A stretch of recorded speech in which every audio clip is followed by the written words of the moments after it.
Foreign funding کا معاملہ election commission کے دائرہ اختیار سے باہر ہے۔ الیکشن کمیشن کی جانبداری ادارے کی ساکھ پر سوال ہے۔ یہ نہیں ہو سکتا کہ نون لیگ اور پیپلز پارٹی کے احتساب پر آنکھیں بند کر لی جائیں۔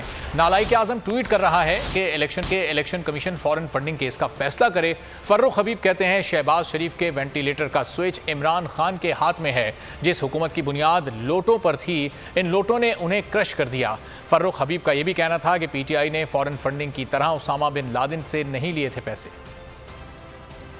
وینٹیلیٹر کی حکومت کا جو سوئچ ہے وہ اب عمران خان کے ہاتھ میں ہے، وہ جب چاہیں اس کو آف کر سکتے ہیں۔ جس حکومت کی بنیادیں لوٹوں کے اوپر کھڑی تھیں اور وہ لوٹے اب سارے کباڑ خانے میں پہنچ چکے ہیں، وہ لوٹے عوام نے کرش کر دیے ہیں۔ کبھی نالائق اعظم ٹویٹ کر کے کہتا ہے، حکم دیتا ہے، میں اس کے اوپر زور دے رہا ہوں الیکشن کمیشن کے اوپر کہ فارن فنڈنگ کیس کا فیصلہ دیں۔ فارن فنڈنگ کا کیس الیکشن کمیشن سن ہی نہیں سکتا، اس کا دائرہ اختیار ہی نہیں ہے۔ اب پی ٹی آئی کی اسکروٹنی کمیٹی کی 100 سے زائد سماعتیں ہوتی ہیں، اسکروٹنی کمیٹی کی رپورٹ الیکشن کمیشن میں آ گئی، ڈے ٹو ڈے ہیئرنگ بھی ہو گئی، فیصلہ بھی محفوظ ہو گیا، لیکن نون لیگ کا اور پیپلز پارٹی کا کیس جو ہے وہ گو سلو کے اوپر لگایا ہوا ہے۔ جو جھکاؤ ہے ایک جانب، وہ جھکاؤ ایک آئینی ادارے کی ساکھ کے اوپر سوالات اٹھا رہا ہے۔ پاکستان تحریک انصاف نے تو کسی اسامہ بن لادن سے پیسے نہیں لیے تھے بینظیر کی حکومت کو گرانے کے لیے۔ بی بی شہید اپنی کتاب میں لکھ۔ عمران خان کے چیف آف سٹاف شہباز گل نے کہا کہ سائفر وزیر اعظم اور وزیر خارجہ سے چھپایا گیا۔ سائفر ملک کے مقتدر شخصیات کے پاس تھا۔ مراسلے کا کیس سپریم کورٹ میں ہے، ہم اس پر انصاف کے منتظر ہیں۔ میڈیا سے گفتگو میں انہوں نے کہا کہ حکومت سے پاک فوج کے ترجمان نے بھی اچھی امید لگائی تھی، کیا چوروں کو لانے والوں کو کوئی افسوس ہے؟ انہوں نے کہا کہ رانا ثناء اللہ نے دھمکی دی ہے کہ اگر 5 اراکین غائب کر دیے تو وزیر اعلیٰ پھر کون بنے گا؟ راؤ سردار اور چیف سیکرٹری کے خلاف آرٹیکل 6 لگنا چاہیے، ان کو بغیر مراعات کے ریٹائر کیا جائے تاکہ ان کی نسلیں یاد رکھیں۔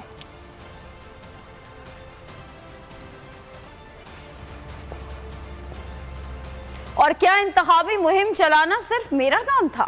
اپنی طرف سے بھرپور کوشش کی۔ مریم نواز پارٹی کے اہم اجلاس میں نواز شریف کے سامنے گرج پڑی، شکوے شکایتوں کے انبار لگا دیے۔ نواز شریف صاحبزادی کو غصے پر ٹھنڈا کرنے میں ناکام رہے۔ زبانی شاباشیاں بھی بیٹی کا پارا نیچے نہ لا سکی۔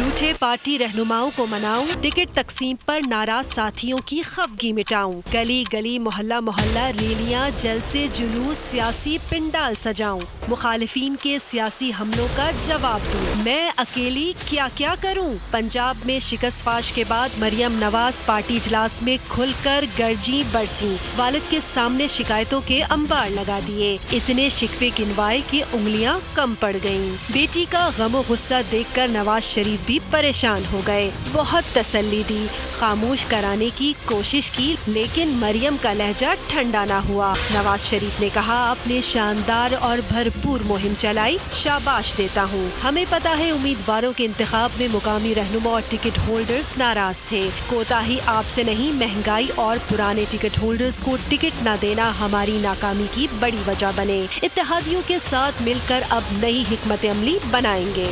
وزیر اطلاعات آج بھی عمران خان پر الزام تراشی سے باز نہ آئیں۔ الزام عائد کیا کہ عمران خان آئین پر حملہ آور ہوئے۔ مریم اورنگزیب نے لاہور میں میڈیا سے گفتگو میں کہا، عمران خان نے آج چیف الیکشن کمشنر کا استعفیٰ مانگا، کل چیف جسٹس کا استعفیٰ مانگیں گے۔ انہوں نے الزام عائد کیا کہ Imran Khan chief election commissioner سے چور دروازے سے ملنا چاہتے تھے۔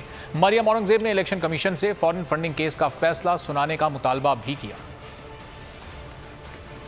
فنڈنگ کو غیر قانونی غیر آئینی طور پر اپنے ملازموں کے ذریعے ملک میں پیسے منگوا کر، اپنے پارٹی عہدیداروں کے اکاؤنٹس میں پیسے منگوا کر اربوں کی منی لانڈرنگ کر کے آج ملک کو جو نقصان پہنچ رہا ہے وہ اسی فارن فنڈنگ سے پہنچ رہا ہے۔ یہ وہ شخص ہے جو الیکشن کمیشن कि हम ऊपर हमला आवर इसलिए है क्योंकि इलेक्शन कमीशन के चीफ इलेक्शन कमिश्नर को कहता था मुझे चोर दरवाजे से मिलो। सुप्रीम कोर्ट फैसला सुनाए इसके खिलाफ तो सुप्रीम कोर्ट पर हमला आवर हो जाए। आज इलेक्शन कमीशन का इस्तीफा मांग रहा है, कल कहेगा चीफ जस्टिस इस्तीफा दें। जो सियासी मुखालिफ इसके खिलाफ बात करे उसको सजाए मौत की चक्की में डाल दे। नौजवानों को ये बात समझनी पड़ेगी। आज मुल्क के अंदर एक दिन के अंदर सियासी अदम इस्तेकाम की वजह से माशी अदम इस्तेकाम की तरफ इशारे जा रहे हैं, सिर्फ इमरान खान की वजह से।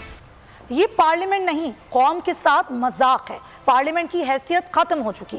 शाह महमूद कुरैशी ने हकीकत खोल कर बयान कर दी। सुप्रीम कोर्ट के बाहर गुफ्तगू में पीटीआई रहनुमा ने कहा कि पार्लियामेंट में जिस अंदाज में नैब कानून जेर बहस लाना चाहिए था उस तरह नहीं हुआ। नैब कवानीन में अपने केसेस खत्म कराने की कोशिश की गई।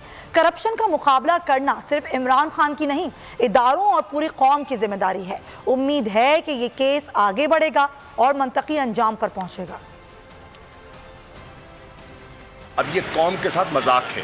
इस चोर दरवाजे से जो हमारा करप्ट एलिमेंट राह फरार अख्तियार करने की कोशिश कर रहा है उससे कुछ ठहराव पैदा होगा और उनका ख्याल है कि इस कानून के ताबे वो अपने रास्ते तलाश करेंगे, वो शायद इतने आसान ना हों। पार्लियामेंट में इस कानून को जिस अंदाज में ज़ेर बहस लाना चाहिए था न लाया जा सका। करप्शन का मुकाबला करना तन्हा इमरान खान की जिम्मेदारी नहीं है, ये पूरी कौम की जिम्मेदारी है, तमाम इदारों की जिम्मेदारी है।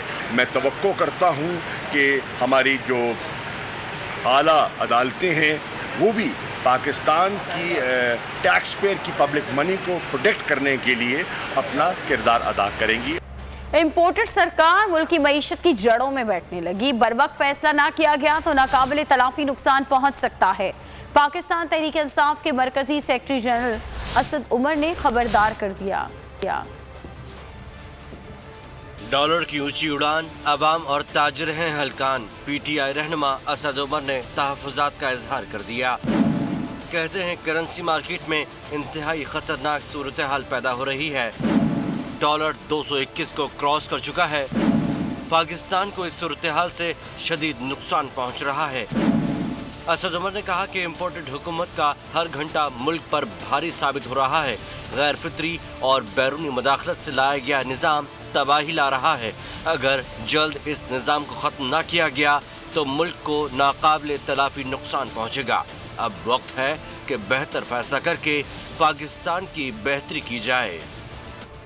अहम खबर आपको दें, पीडीएम का इजलास अब शुरू हो चुका है। तमाम सियासी जमातों के सरबराहान इजलास में शिरकत के लिए पहुंच चुके हैं और मौजूदा सियासी सूरत-ए-हाल पर ज़िमनी इलेक्शन के नताइज पर अब गौर किया जा रहा है कि आगे किस तरह से हिकमत अमली बनानी है। इसी पर मजीद तफसील जानेंगे। आरिफ मलिक गोल न्यूज़ के नुमाइंदा हमारे साथ मौजूद हैं।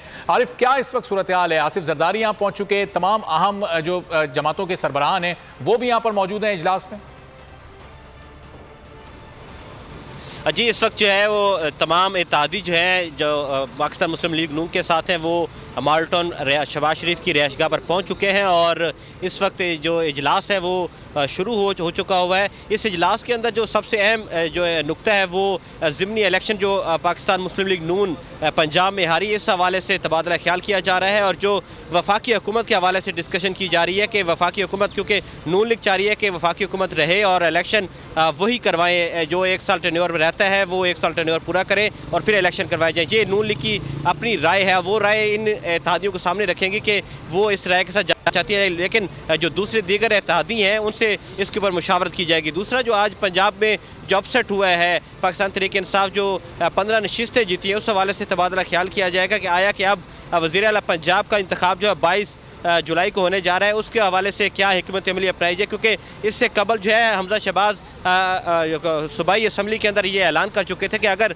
वो कामयाब ना हुए, उनके 20 नशिस्तों पर उन्हें कामयाबी ना मिली तो वो इस्तीफ़ा देकर खुद ही पीछे हट जाएंगे। ये जो जब तहरीक इंसाफ और इनकी आपस में असम्बली के अंदर लगती रही है तो उस वक्त ये ऐलान किया गया था, लेकिन अब सूरत हाल उस तरह नहीं है। अब वो अपने ऐलान से जो है वो वापस हो गए हैं। अब ये दोबारा हिकमत अमली तय की जा रही है कि किस तरह हम इस 22 जुलाई का इलेक्शन का जो वो सामना कर सकते हैं। तो ये इस वक्त पार्टिसिपेंट जो है तमाम इत्तेहादी जमातों के वो यहाँ पर मौजूद हैं। PMLN के भी अहम रहनुमा इसके अंदर मौजूद हैं, तो आज फैसला करेंगे कि आया कि वो इलेक्शन की तरफ जा रहे हैं या सियासी सूरत-ए-हाल पर आज फैसला होगा। बहुत शुक्रिया आरिफ मलिक अपडेट करने के लिए।